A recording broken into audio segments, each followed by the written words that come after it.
Hi there, my name is Shane Garlap. I'm a Customer Solution Advisor with SAP. Today we're going to go through a demonstration of Enterprise Portfolio and Project Management on SAP S/4HANA Public Cloud. The demo consists of 6 main steps.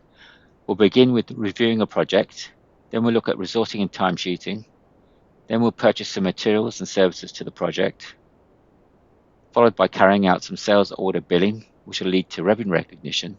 And then we'll finish off by looking at project collaboration, ability to share information with external sources.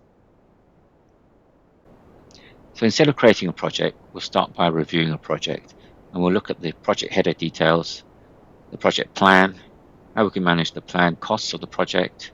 We'll use some machine learning to look at predictive costs, and then we'll look at profitability of the project. So I'm logged in as a project manager in S/4HANA, and this is my home page. I've got various pages here that are pinned to my home page so I can access different elements within my project control processes.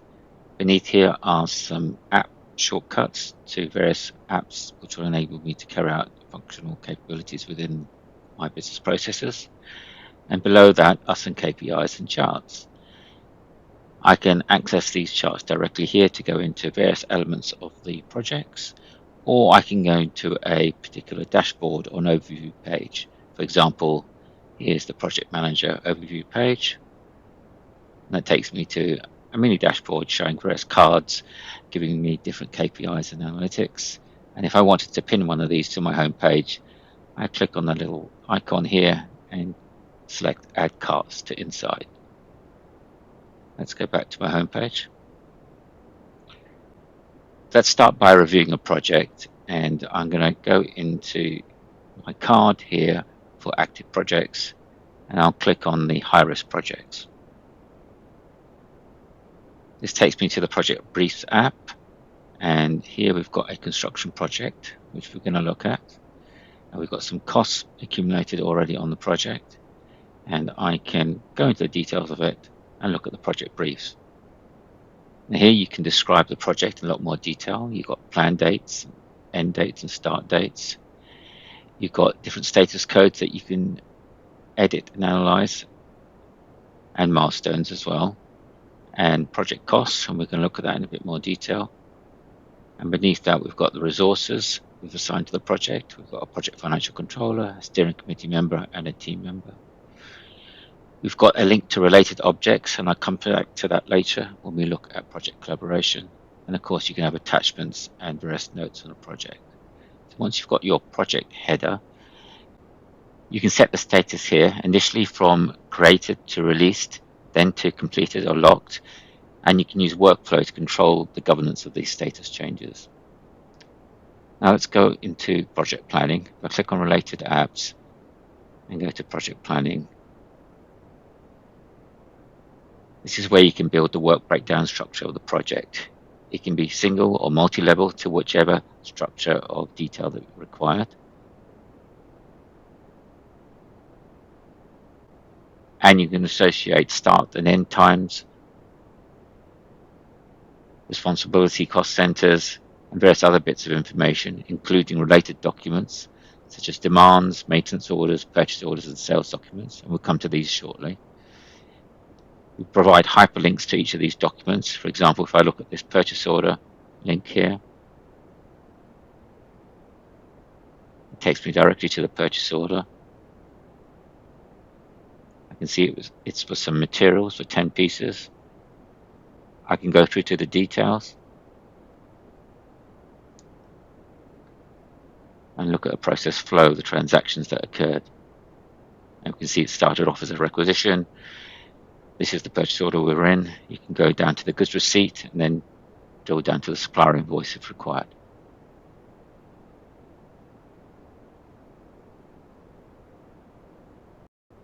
Now, against the work breakdown structure elements of this project, you can associate further information. For example, I can state whether they are billing elements, and if I go into the details against each of the work breakdown structure elements, I can associate further data, descriptive information related to the setup of the project and the organization of the project, more descriptive text, I can add custom fields as required to the layout here if I want to store further information. We've got data information, information about the control, i.e. whether this is a revenue billing element, what the revenue recognition key is, what costing sheet is used, is there any budget availability control, and if we need to block any particular functions such as purchasing or expense postings for this particular work breakdown structure element. And of course, you've got attachments as required.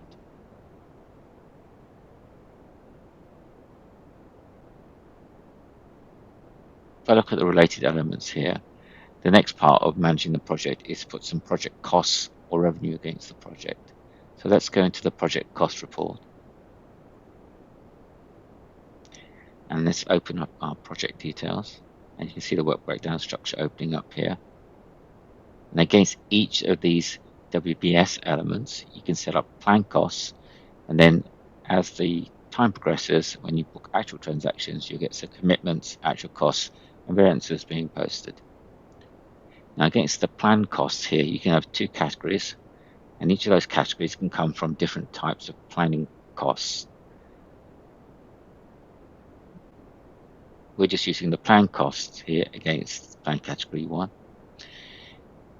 And then against plan category 2 here, we've got the CPM baseline. Now you can add different elements here. You may want to do a budget or a forecast, or set up a different element of planning costs as required. And these plan costs can come through from the SAP Analytics Cloud Planning and Budgeting module, or you can upload the costs from an Excel spreadsheet. Now if I just close this project down here and select the top level and go to view details, I get a detailed costing report.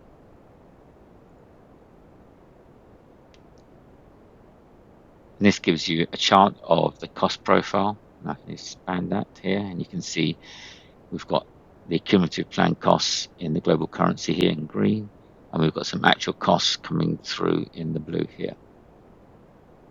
Now you can change the layouts of these reports by clicking on the cog here and choosing what type of measures you want to show on the report. And you've got multiple measures that can be shown. And you can specify the dimensions that you want to use, whether that's currently one fiscal year, but you can choose another type of dimension and change the layout of the report as required. And if needs be, you can take this report and add it to the home page by using the Add Card to Insights option here. And there's also an option to change the layout of the report if you wanted to change it to another format.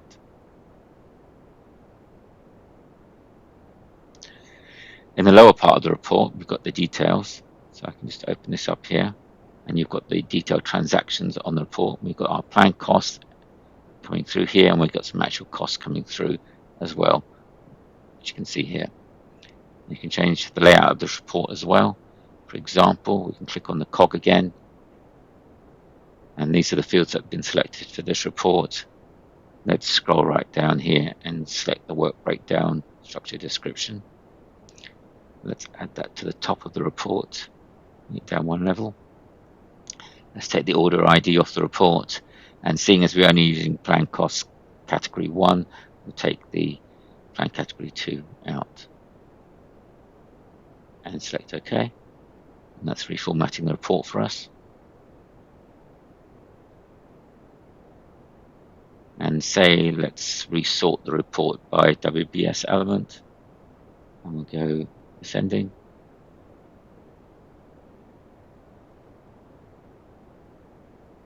Now we're getting a bit more details on each of the WBS elements.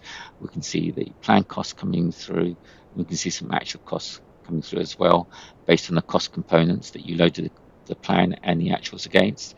So here we've got some material and labor costs. If we look at these site services here, we can see some actual material costs coming through here and the relevant journal ID. If I click on that, that takes me to the journal that was posted. And you can see the debit and the credit here. Against the actual journal, we can have attachments and notes. If I click on related documents here, we can do the reverse search and look at the material documents related accounting documents and the purchase order. For example, this is a goods receipt that was posted. So if I can click on the material document, and click on the details, you can see the goods receipt occurred on this particular date. I can go to the process flow. I can see it came from this purchase order and the two associated accounting documents that were posted. So we're back to our project costing details. And let's go a bit further back to the project plan and click again on related apps. So we've got our plan costs and we've also got some plan revenue that could have been uploaded as well. I'll look at that shortly. Other things you can look at from here is the project progress and the monitor of the project. So let's go to the monitoring of the projects. If I just select my one project here, this is a one-stop shop where I can look at the budgets, the costs, the project progress, and the prediction of the cost using machine learning. If I look at the project progress, it will take me to a view of the milestones and what's been completed and the actual start and finish dates.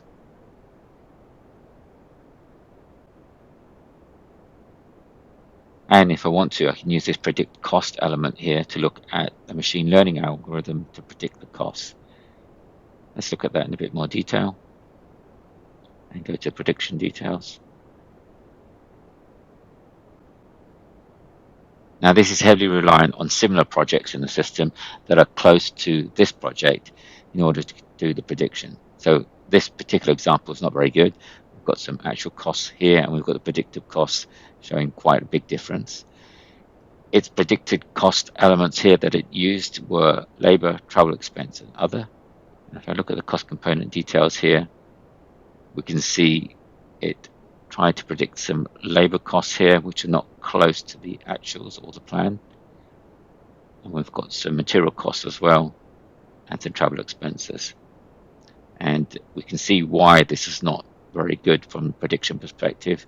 If I look at the similar projects, it only found these projects in the system that were similar, and you can see the percentage fit is not good at all.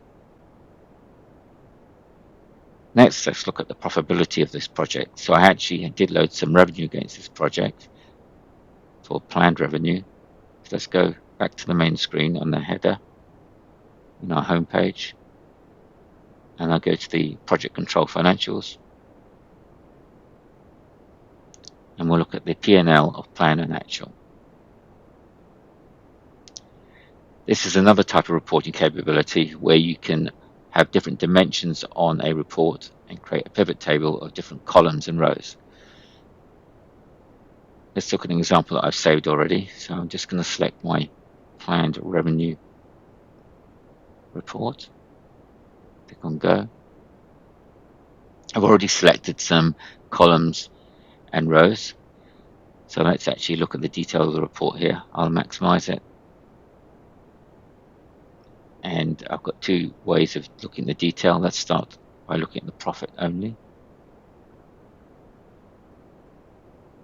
And so what I've done in this report against each of the periods, starting from September, carrying on to February of this year, we've got the WBS elements, and I've shown the profit against each of the periods for each WBS element.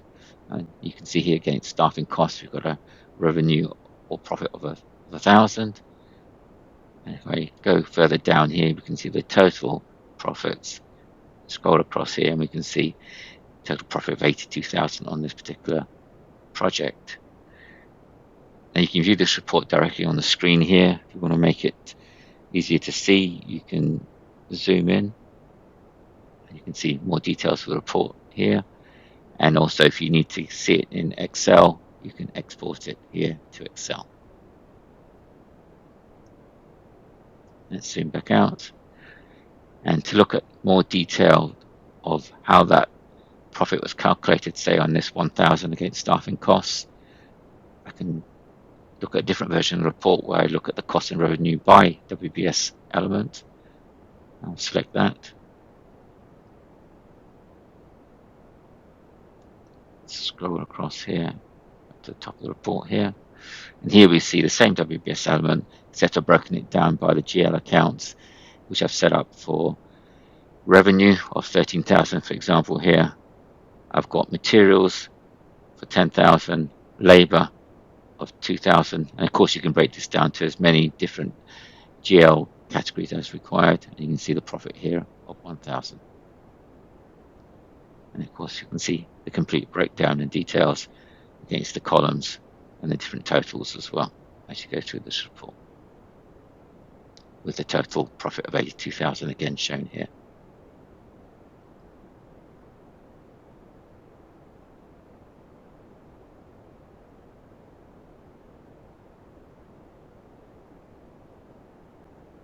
So we've looked at reviewing the project. We looked at the project header details, the project plan, plan costs, predictive costs, and the profitability of the project. Let's move on to resourcing and timesheets. We'll allocate a project resource to the project, enter a timesheet, and then review the actual cost.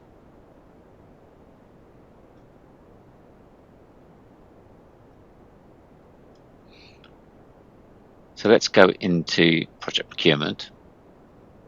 And I'm going to go into this app, Manage Project Demand, and select our project. And we're looking at the resources. So we've had some work already planned, some resources already planned for this project. Let's add a new one.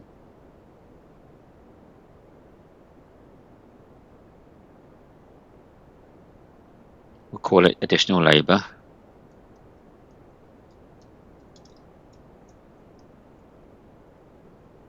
Then we need to add it onto the right WBS element. And what I'll do, I'll just type in -01 as my construction project, and just look at some of the other WBS elements. And let's choose one. And I'll choose this one, labor only subcontract.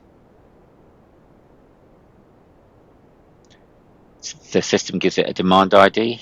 I choose the type of activity I want to select, and this will dictate the type of labor cost that's attributed to the project. I'm going to choose personnel hours, and I'm going to plan 5 hours. Then I'll select the cost center. I'm going to choose my financial cost center. Then you can choose what dates to align for the start and the end of this assignment. I'm just going to say no alignment. I'm going to request it on the saving of this record. I don't need to add a description. I can just assign the resource. Let's click on create. And I'm going to select Shane. And I'll give all 5 hours to Shane. And before I select create, I need to add the start and end time to the assignment. Let's go to the demand start date. I'll say it's from today to the end of the week. And click on create.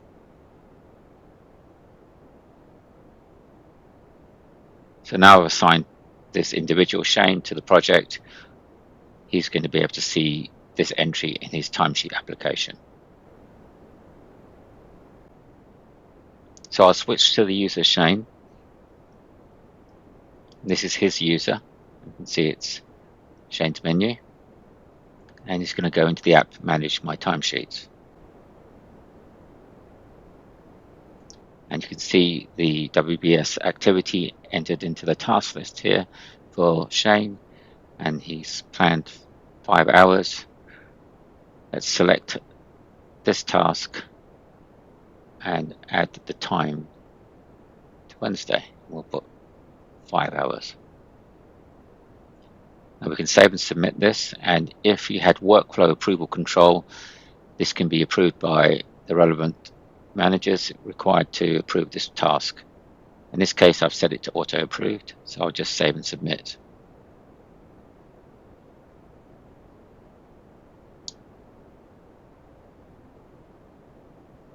I'll then switch back to my project manager user, and let's go back to the home page.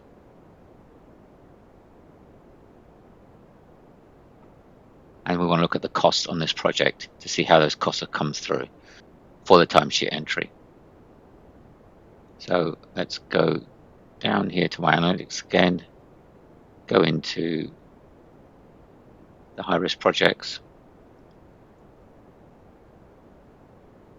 select our project again,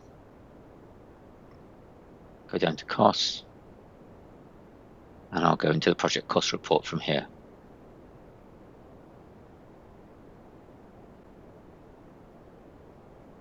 I can explode out the WBS structure. And we see this one labour only in subcontract, and we can see we've got some actual costs come through there already. I can select that and go into view details.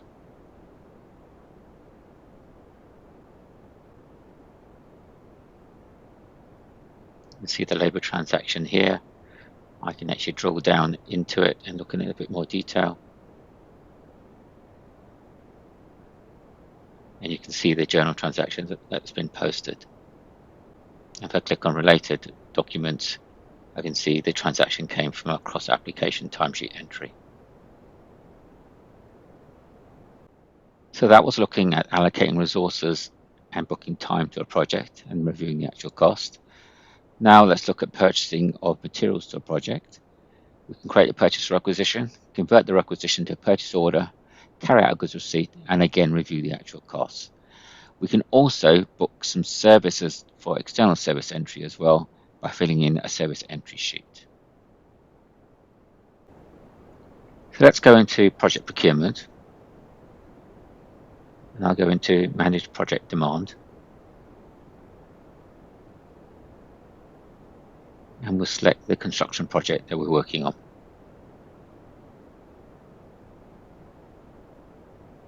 If I click on the services tab, you can see we've got some site services that we've ordered already, and here are some materials that I've previously ordered as well. Let's start by creating a requisition for material, then we'll create a requisition for a service. Create.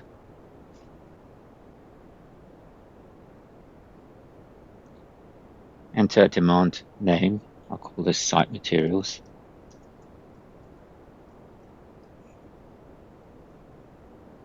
And I'll attach it to a WBS element. So let's look for one in our particular project.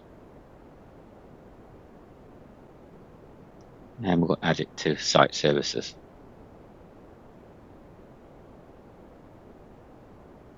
And choose a material. I'll use one that I've used before.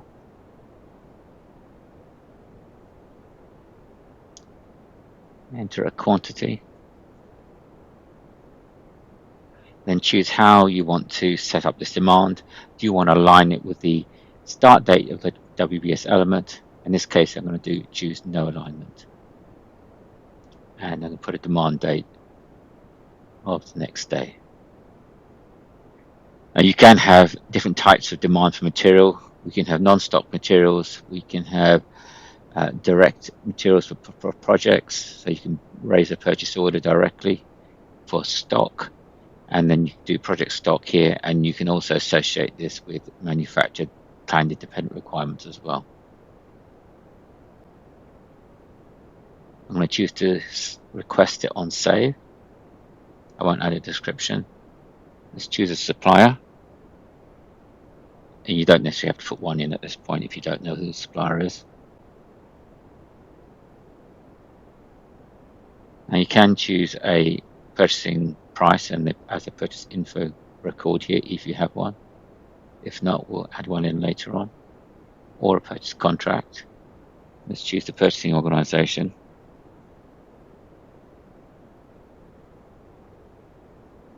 And we can put a demand value of how much we think it's going to be.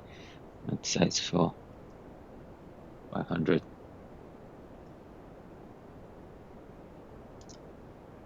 And this is all okay. I'll click on create. And that's given me a purchase requisition number. So now if I just close this down, and we'll come back to that requisition shortly.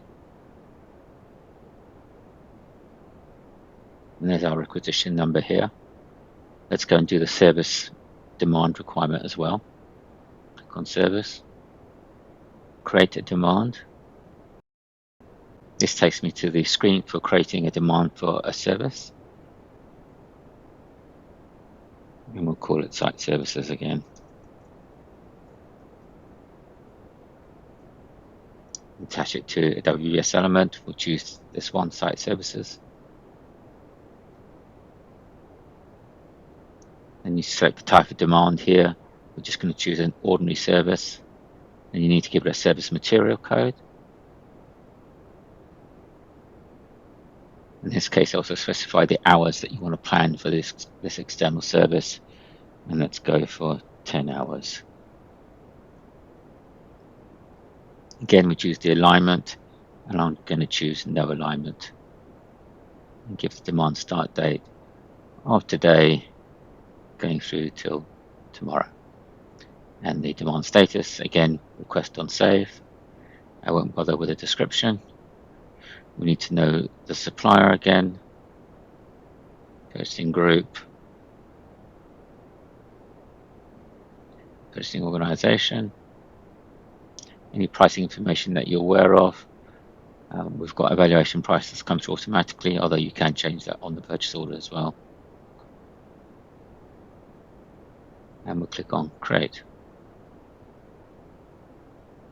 And again, we have another purchase requisition that's been created for us. So let's go back to the header screen. And we see our requisition number here. And go to the app process purchase requisitions. You can see the requisition number has been copied through to this selection screen. I've already copied the requisition number of the material as well, so let's just put that in here as well. Click on go, and we have both the requisitions come through ready for processing. So we're just looking at some of the default setups here. We've got this site material here that's being ordered. We do need to update the value. I'll do that in the purchase order. The source of supply didn't come through automatically, so I'm going to select one of the sources here. I've got 6 of them available. I'll choose this one here.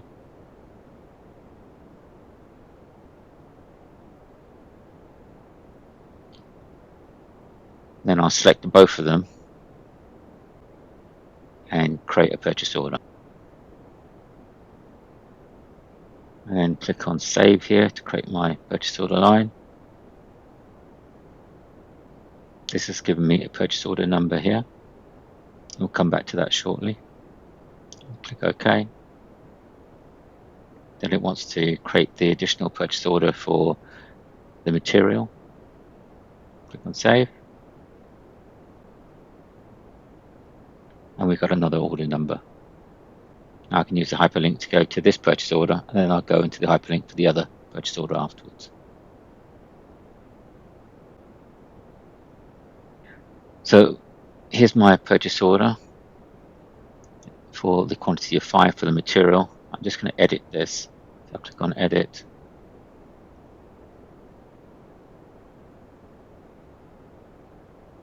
And I change the net price here to 100 per unit. Click on order.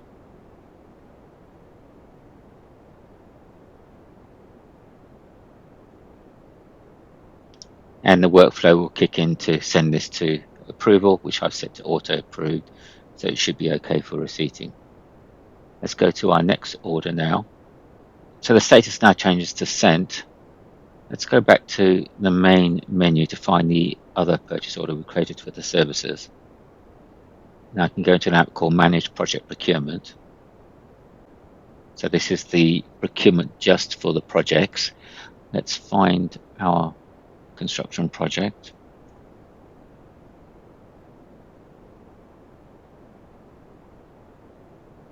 And there's quite a few purchase orders in the system for this project. Let's go down to the bottom. There should be our 2 orders here. The one we just went into was this one here for the materials for the $500. Let's actually go into the one for the services. And I'll go into manage purchase orders.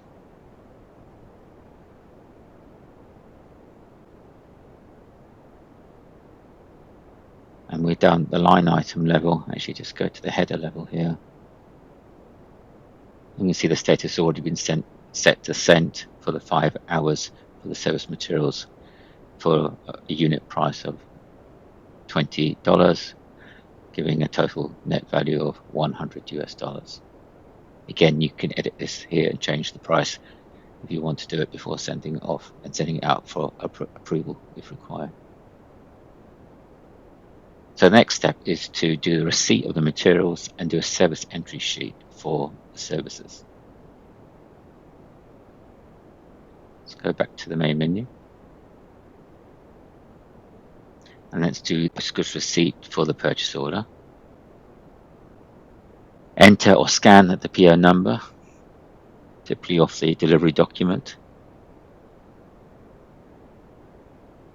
And choose if you want to print a label. If you need to print a label, we're just going to select yes to the whole quantity of the 5 site materials, which is going to go to the project. And if you go into the account assignment option in the details here,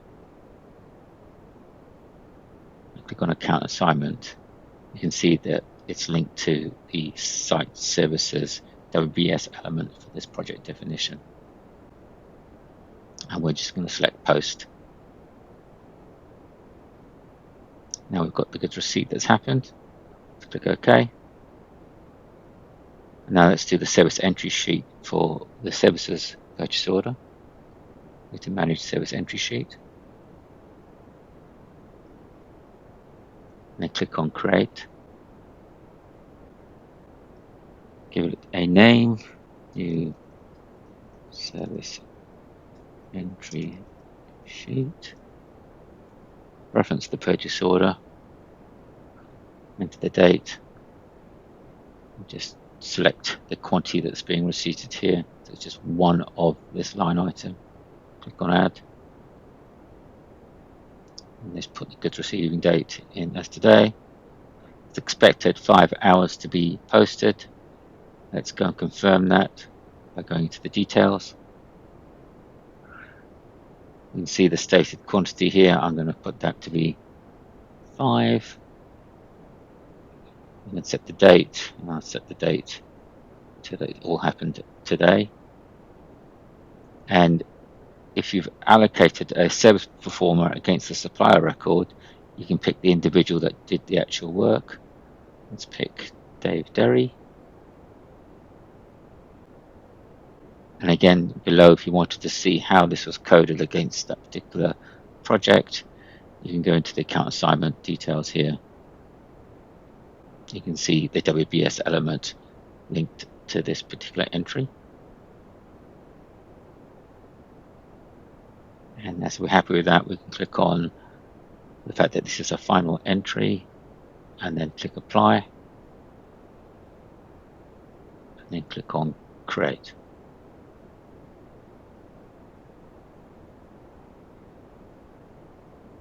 Now, if there was a workflow set up for this, then you would need to get approval for the service entry sheet. I'm going to click on send for approval, but mine should be set to auto approval. Let's click on approval details. And yes, it's set to auto approval.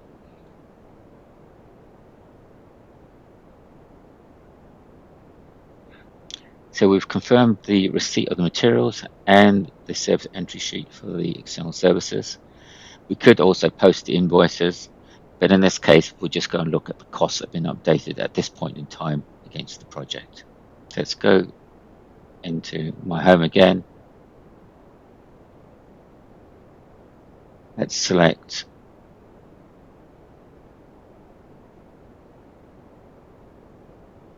our project as one of the ones under high risk under this particular chart. Here's our construction project. Go into the details, go down to cost, then the project cost report, and then we just open this up and we'll select the site services. So I'll go into preliminaries. There's site services here. There's quite a bit of actual cost already put in against this one, and we've got some outstanding PO commitments as well. Let's go into a few details.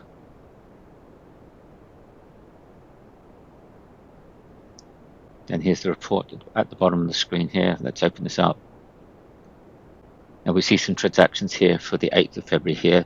So we've got the material that we've just ordered, and we've got the labor that we ordered on the service entry sheet. If I scroll across here, we can see the reference documents. So, for example, the material, I click that, it should take us to the purchase order line, well, actually the journal, and you can see the $500 that was added to the project costs. And if you look at the related documents, you can see the PO from here, and of course you can drill down from here and go to the purchase order and check the goods receipt.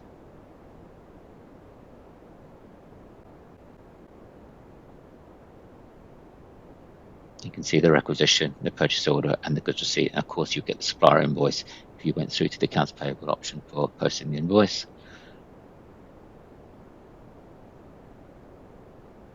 And let's go back to our report again.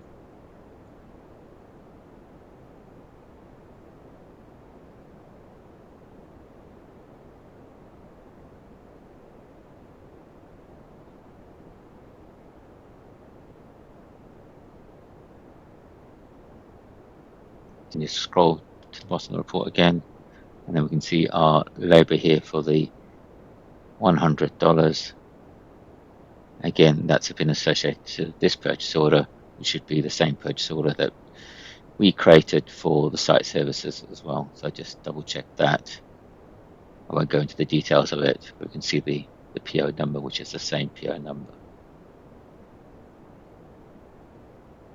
So now we've booked some actual costs into the project based on materials and external services. So we just looked at the purchasing of materials and services to the project and the impact on the actual costs into the project cost report. Now let's go into sales orders and billing, creating an invoice for the project.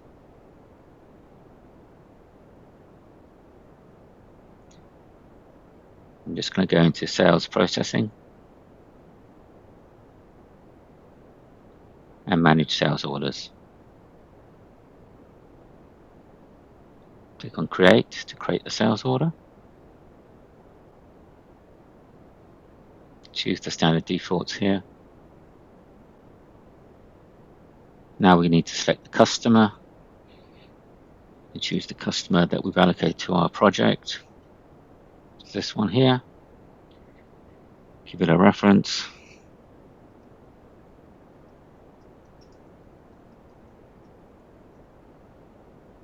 A date. You can choose to create a billing plan here, but I'm just going to put in individual line items. Let's go into items and we'll choose some products. And I've set up one for site materials. And let's just say it's a fixed charge for the site materials. And I'm going to update the costs shortly. And what we'll do is also allocate it to our project. So I'm just going to give its delivery date as today's date. And for the project, we're going to choose our construction project. This one here. I'll add the second line item as well. Let's call it for scaffolding, and we'll do a fixed charge for scaffolding as well. And then we'll do another one for excavation work. And we'll link all of these to the same project. And you can do it to different WBS elements depending on how you set up the project.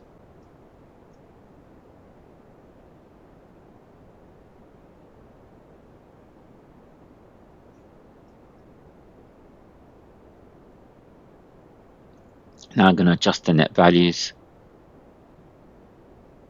Go into the pricing option here. And let's just say that's 1,000.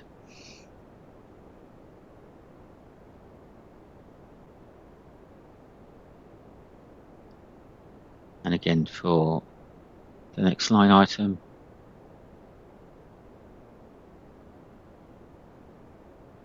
let's say that's 500.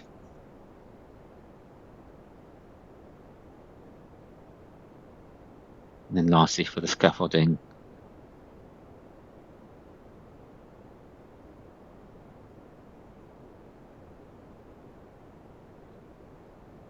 we'll say that's 700.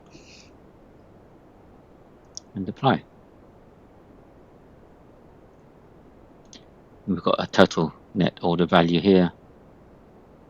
And again, I'm just going to build the full valued amount, but if you needed to do a progress billing plan or some type, you could set up a billing plan. I won't do it for this one. We'll just click on create.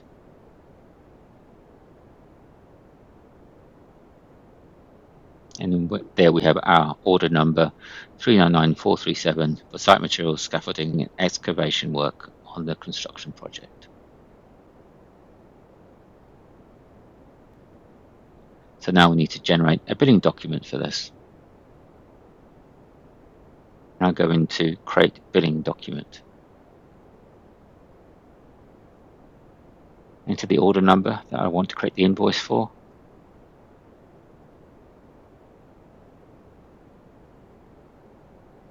There's the total net value that needs to be invoiced and the billing date. I'll select it and create billing document.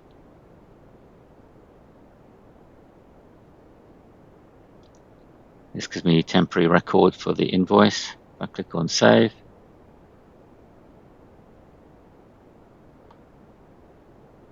and then I'll actually post the invoice here before we do a preview.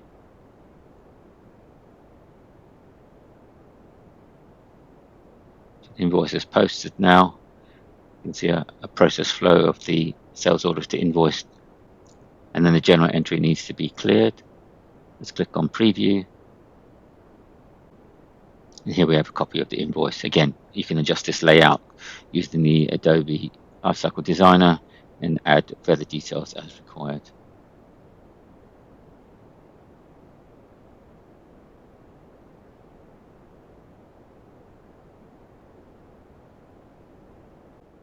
So we've created the sales order and a billing document.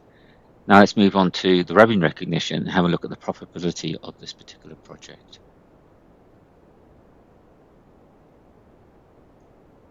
Back in the system, I'll go into Project Control Financials. And then I'm going to go into an app event-based revenue recognition. Let's look up our project and go into the details. Here we can see the billed revenue to date, the actual cost to date.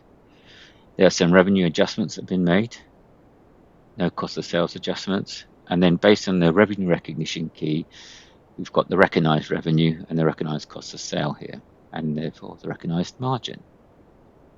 You can change the revenue recognition key up here, and currently we're using project cost base, and you can see there are a number of other types of revenue recognition keys. Let's scroll further down, we can see the balance sheet entries related to the accruals, the planned revenue and planned cost of sale, and you can see it in the chart as well, which is based on periods. Now if you want to look at the details here of the profitability, we can click on related apps and let's go to project profitability. And we'll select a report version here that I've got saved called products build. And let's maximize this report. You can see the different billings that we've done already for general service materials, site materials, scaffolding, excavation, and there's a general traded material as well. We can see the billed revenue that's occurred. Some of these refer to the cost of sale here and the actual costs. So we've got some materials, and the non-assigned ones are some of the other costs that we've put against the project. As you go through here, we can see the actual cost, the recognized revenue, recognized cost of sale, the recognized margin, the revenue adjustments if you made any, and then if we scroll all the way to the right here, we can see the full summation of the revenue for the project and the margin, in this case 19.08%.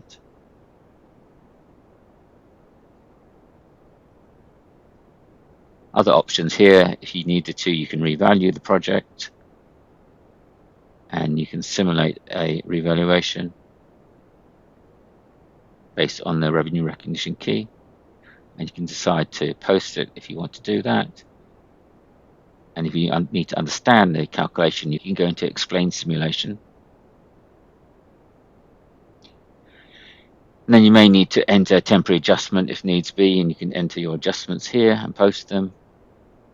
And any manual accruals as well can also be done here as well, and set your accruals as needs be.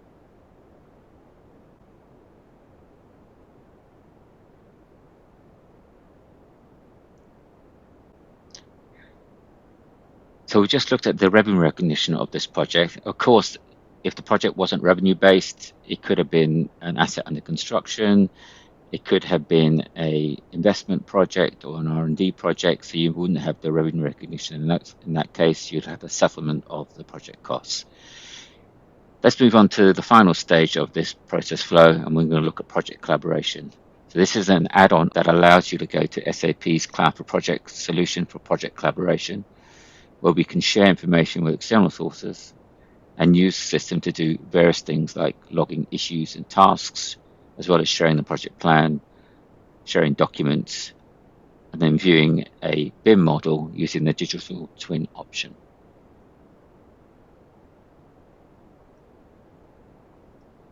Let's go back in, and from S4HANA, let's go into the Project Briefs app. And this time I'll select my project directly from here.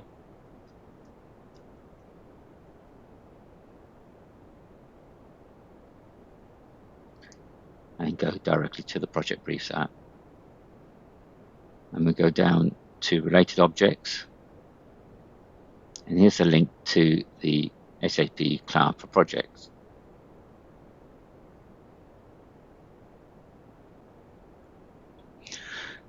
So if you set up one of these, you can do various things. You can use the Google Map interface to show the location of where your construction site, in this case, is going to be, or where the asset or the project is going to be located.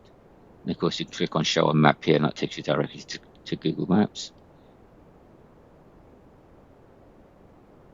Then you can share the project plan. So the project plan is synchronized and uploaded from S4HANA. And we can go into that. And you can create multiple project plans, but this is just the one that's been copied through, and you can see it looks exactly the same. Let's go back.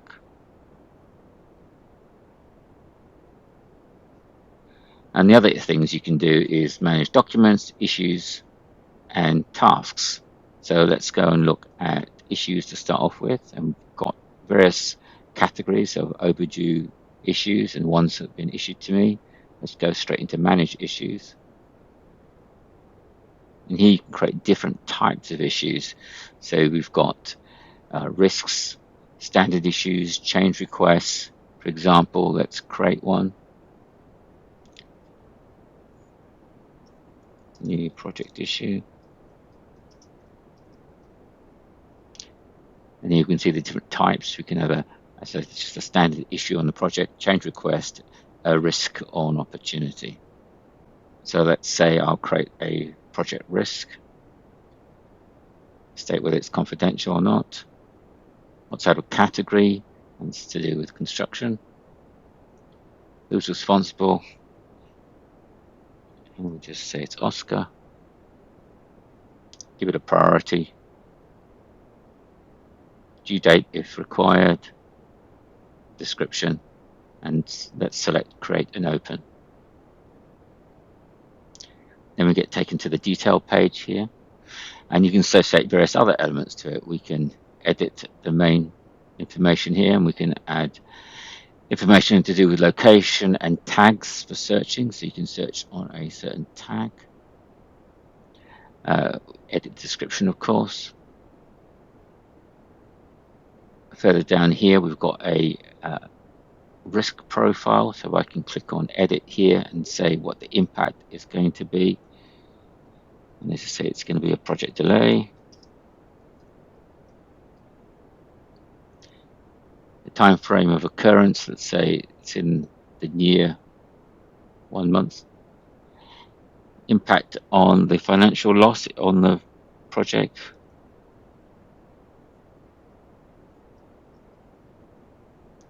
What the likelihood it's going to be, let's say it's likely. What the impact is going to be, let's say it's a major impact. What type of response we need to do, we need to mitigate it. Please investigate further.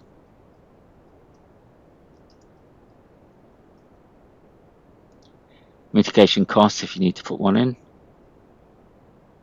And then we get the risk profile updated here.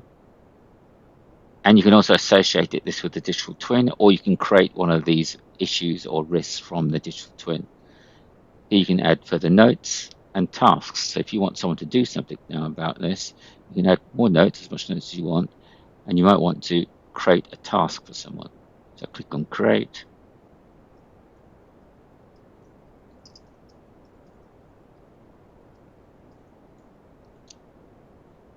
With a category, let's say it's to do with the planning and design.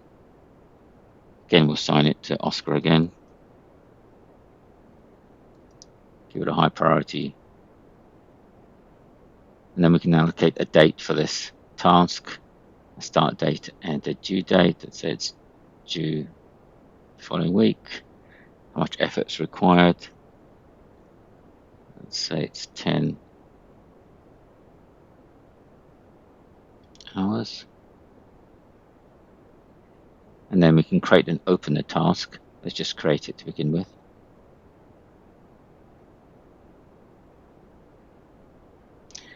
And then we're back to the issue screen here. You can also assign project elements or part of the WBS structure to this issue. So click on assign, and you can see the breakdown of the project. So let's just say it's to do with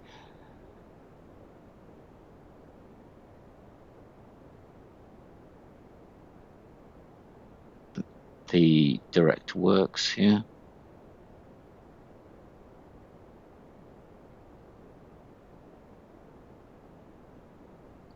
And then you can also link it to external related objects, which could be purchase orders or sales orders or other elements directly in S4HANA, and added documents if you need to add a further document or an image or picture related to the issue.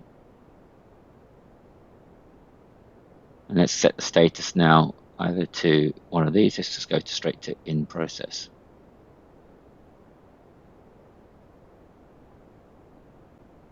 So that's ways of creating different types of issues that can be managed. As I said, different types. There's risks, as we just created, change requests, just a standard issue, and a couple of other versions.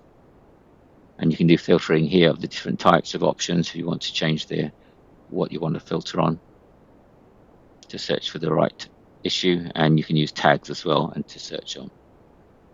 Let's go back to the header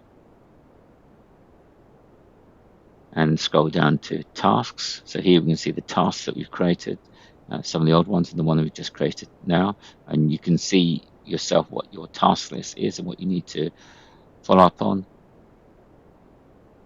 Of course, an issue could have multiple tasks, and here we go. We have the task information here. We've already assigned it to me, but I can also assign it to other individuals as well, but they need to be added into the project. You can see it's already been assigned to Oscar. We can set the status. Currently it's open. And we can say that this task, as well as the issue, is in process. We can set the percentage complete as required. Then you can update information here as well. So you may want to edit the time and effort required. You could edit some references to various objects, and again add notes, and then look at the parent link to the issue, and then you can link back to the project and add documents until you've completed the actual task and changed it to complete. Let's go back here. Other things to do is to share documents, and if you're sharing it with external people, they can view these documents as required. So it may be that you've just got an attachment of some information that you want to look at.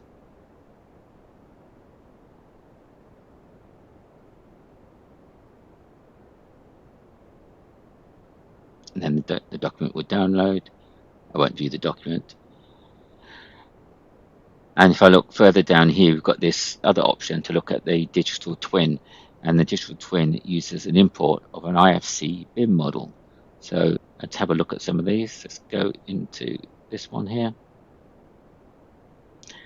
So you've got your three-dimensional model of a building, for example, and you can use the various tools here to navigate and look at various parts of this model, go into various cross sections. You may want to show the details here related to the model, and from here you can create an issue or task that's related to the actual building. If I open up this option here, you can see the breakdown of the model as imported. So you could go to different parts of this construction of the BIM model. Maybe I want to go to floor 1 here. You can see it highlighted in the drawing. So from here you may want to create an issue related to this part of the drawing. You could zoom in and have a look at more details and use the different navigation tools as required. I can go into show object details here, and I can go to documents or issues or tasks. Maybe I want to create a new issue, then create an issue, say floor design issue. Maybe it's to do with an opportunity for improvement in the design, and let's just say it's a medium priority. Again, give it a due date.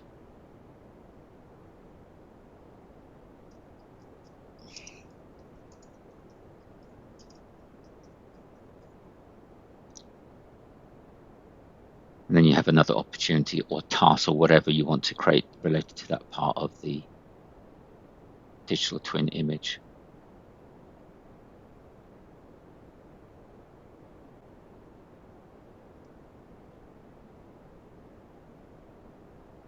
So in this project, we looked at the setup and review of the project, the header details, the project plan, the costs, predictive costs, and the plan profitability.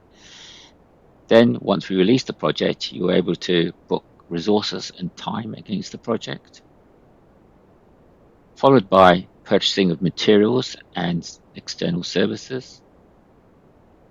Then we carried out some billing via sales orders and creating billing documents.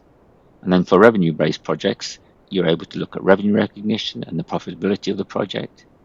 And finally, we looked at the extension on project collaboration, enabling you to share this project information with external sources and be able to log issues and tasks and change requests and risks, as well as sharing documents and being able to view a digital twin added to the project in the form of a BIM model.